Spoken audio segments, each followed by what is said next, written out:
YS వివేక హత్య case నిందితుడు సునీల్ యాదవ్ ఫిర్యాదుతో పవన్ కుమార్ అనే వ్యక్తిని పోలీసులు అదుపులోకి తీసుకున్నారు.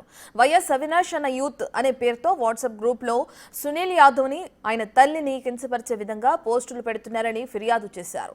వాట్సాప్ గ్రూప్ అడ్మిన్ పవన్ ను అదుపులోకి తీసుకుని Kadapa cyber crime police station కు తరలించారు.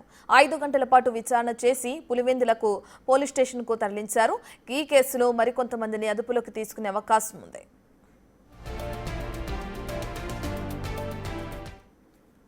దీనికి సంబంధించిన పూర్తి డీటెయిల్స్ అందించడానికి మా ప్రతినిధి దామోదర్ అందుబాటులో ఉన్నారు. దామోదర్, ఏదైతే మనం వివేక హత్య కేసు ఉందో దానికి సంబంధించిన నిందితుడు సునీల్ యాదవ్ ఫిర్యాదుతో పవన్ కుమార్ అనే వ్యక్తి పైన పోలీసులు ఆ కేసు నమోదు చేయడం, అదుపులోకి తీసుకోవడం మనం చూస్తున్నాం. అసలు ఏంటి ఈ ఇష్యూకి గల కారణాలు ఏంటి? రత్న, హత్య సినిమాలోనే కొన్ని సీన్లు తన కుటుంబ పరువును దిగదార్చే విధంగా ఉన్నాయంటూ వైఎస్ వివేకానందరెడ్డి హత్య కేసులో నిందితుడు అయిన A2 అయిన సునీల్ యాదవ్ ఇంతకు ముందు పోలీసులకు ఫిర్యాదు చేశాడు. దీంతో పాటు YS Avinash group WhatsApp group లో పవన్ కుమార్ అనే వ్యక్తి ఈ సీన్స్ ను ఫార్వర్డ్ చేయడంతో పాటు అన్ని గ్రూపులకు ఇక్కడ పోస్ట్ చేశాడంటూ అతని మీద కూడా ఫిర్యాదు చేసిన నేపథ్యంలో పవన్ కుమార్ ను పోలీసులు అదుపులోకి తీసుకుని విచారిస్తున్నారు.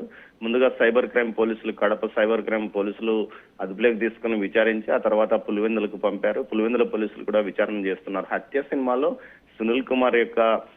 సునీల్ యాదవ్ యొక్క తల్లి గురించి అసభ్యంగా చిత్రీకరించారు. తమ కుటుంబాన్ని కించపరిచే విధంగా సీన్లు ఉన్నాయని అతను ఫిర్యాదు చేశాడు. ఈ నేపథ్యంలో దీనికి సంబంధించి విచారణ కొనసాగుతున్న నేపథ్యంలోనే పవన్ కుమార్ అనే వ్యక్తి ఈ విధంగా వాటిని వాట్సాప్ గ్రూపుల్లో పోస్ట్ చేయడం పైన ఇవి పెద్ద ఎత్తున ట్రోల్ కావడం జరుగుతుంది. దీనివల్ల తమ కుటుంబ పరువు దిగజార్చే విధంగా ఉన్నాయంటూ కూడా ఆయన ఫిర్యాదు చేయడంతో అతని ఫిర్యాదు మేరకు సునీల్ యాదవ్ ఫిర్యాదు మేరకు పవన్ కుమార్ మీద కేసు నమోదు చేసి పోలీసులు విచారణ చేస్తున్నారు. మరోవైపు ఏదైతే దీనికి సంబంధించి వైఎస్ఆర్సీపీ నాయకులు సెన్సార్ అయిన సినిమాను అందులో ఉన్న సీన్లను వాట్సాప్ గ్రూప్ లో పెడితే ఎందుకు తప్పు అవుతుంది, అసలు సెన్సార్ అయిన వాటిని సెన్సార్ కాకుండానే అప్పుడే అభ్యంతరం చెప్పింటే ఈ పరిస్థితి ఉండేది కాదంటూ కూడా ప్రశ్నిస్తున్న నేపథ్యంలో ముందుగా పవన్ కుమార్ ను అరెస్ట్ చేసిన తర్వాత మరిన్ని అరెస్టులు ఉంటాయని కూడా తెలుస్తుంది. దీంతో పాటు ఏదైతే హత్య సినిమా యొక్క నిర్మాత, దర్శకుడి మీద కూడా కేసు నమోదు చేయాలంటూ కూడా సునీల్ యాదవ్ డిమాండ్ చేస్తున్నాడు. రత్న,